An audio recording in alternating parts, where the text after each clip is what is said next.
বউ এত সুন্দর রান্না কইতে শিখছো? এ কথা কান আমার না আর পাড়ার বেটা গেও না। আমি রান্না করি আমার বড়বাবুরে খাতে দেওয়ার পরে বড়বাবুর মুখ থেকে এই কথাটাই বার হইছে। শুধু আমি কেন, যে কোনো স্ত্রী মানুষ তার বরের কাছ থেকে যদি এইরকম প্রশংসা শোনে তাহলে কিন্তু রান্নার আগ্রহটা বাড়িয়ে যায়। তো বড়বাবুর আবদারে আমি আজকে খাসির চর্বি রান্না করবো। আমি জিরাম করে খাসির চর্বি রান্না করে বড়বাবুরে খাওয়ানোর পরে শুধু প্রশংসা শুনতেছি। সেই রেসিপিটাই আজকে তোমাদের সাথে শেয়ার করব। এখানে আমি 600 গ্রামের মতো খাসির চর্বি নিছি। ছোট ছোট সাইজে 6-7টা আলুর খোসা ছাড়াই নিছি। প্রথমে কড়াইতে বেশটুক পরিমাণে তেল দিয়েছি। তেলের মধ্যে আলু কয়টা ছাড়িয়ে দিলাম, হালকা একটু নুন দিলাম। চুলোর জালটা একেবারে লো হিটে রেখে 10-15 মিনিট ধরে আলু কয়টা ভাজে নরম করে নামাই নিছি। এদিকে খাসির চর্বি গোটা গোটা রয়েছে, তার জন্য খাসির চর্বি বটি দিয়ে কেটে ছোট ছোট পিস করে নিচ্ছি।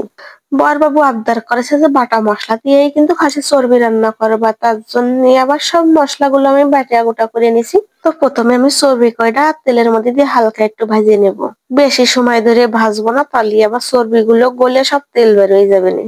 চর্বি ভাজার সময় হালকা একটু হলদির গুঁড়ো আর নুন ফেলাই দিলাম, তারপরে উল্টাই পাল্টাইয়ে 1 মিনিটের মতো ভাজে চর্বি গুলো উঠিয়ে নিলাম। একই তেলের মধ্যে আমি লং, এলাচ আর দারচিনি ফেলাই দিলাম, দুটো তেজপাতা ফেলালাম, হাফ চা চামচের মতো গোটা জিরে আর দুটো শুকনো জ্বালা ফেলালাম। ছোট ছোট সাইজে দুটো পেঁয়াজ কুচি ফেলাই দিলাম। পেঁয়াজ গুলো হালকা ব্রাউন কালার করে ভেজে নেব। পেঁয়াজটা আবার বেশিক্ষণ ধরে ভাজা যাবে না। এইবারে বাটা মশলা দিয়ে দেব। আদা বাটা, রসুন বাটা আর পেঁয়াজ বাটা খুন্তি দিয়ে নাড়ে ছেড়ে সব মশলা একটু সময় কষিয়ে নিয়ে শুকনো ঝাল বাটা দিয়ে দেব। অবশ্যই মশলাগুলো কিন্তু এভাবে ধাপে ধাপে অ্যাড করতে হবে, তাহলে খাসির চর্বি খেতে বেশ টেস্টি লাগবে।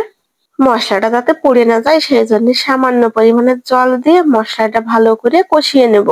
মশলা থেকে জলের ঝোলটা শুকিয়ে যখন এরকম তেল উপরে উঠে আসবে, তখন হলদের গুঁড়ো আর নুন ফেলাই দেবো। আগের থেকে ভেজে রাখা আলুগুলো ছাড়িয়ে দেবো। মশলার সাথে আলুও একটু সময় কষিয়ে নিব।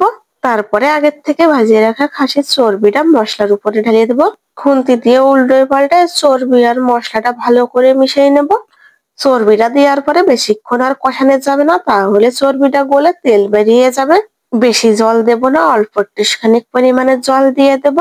জল দেওয়ার পরে খুন্তি দিয়ে একটু নাড়ে চাড়ে ঢাকনা দিয়ে ঢাকিয়ে একটু সময় রান্না করে নেব। মাঝে মাঝে ঢাকনাটা সরাইয়ে খুন্তি দিয়ে একটু নাড়ে ছেড়ে দেব। মনে হচ্ছে বেশি ঝোল রয়েছে, কিন্তু তা না, এতক্ষণে তরকারিতে তেলটা ছাড়িয়ে দিয়েছে। এইবারটা উপরের থেকে গরম মশলা বাটা আর কাঁচা জিরে বাটা দিয়ে দেব।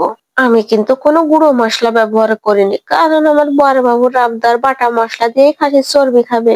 তো তোমরা তো দেখতেই পারলে আমি বাটা মশলা দিয়ে কি করে খাসির চর্বি রান্না করেছি। অবশ্যই বাড়ি এরকম করে একবার খাসির চর্বি রান্না করে পরিবারের সবাইকে খাওয়াবা, দেখবা সবাই তোমার প্রশংসা করতে বাধ্য হবে। আমার আজকের এই ভিডিওটা যদি ভালো লেগে থাকে লাইক কমেন্ট করে নে। ভিডিওটা এই জায়গায় শেষ করলাম। ধন্যবাদ।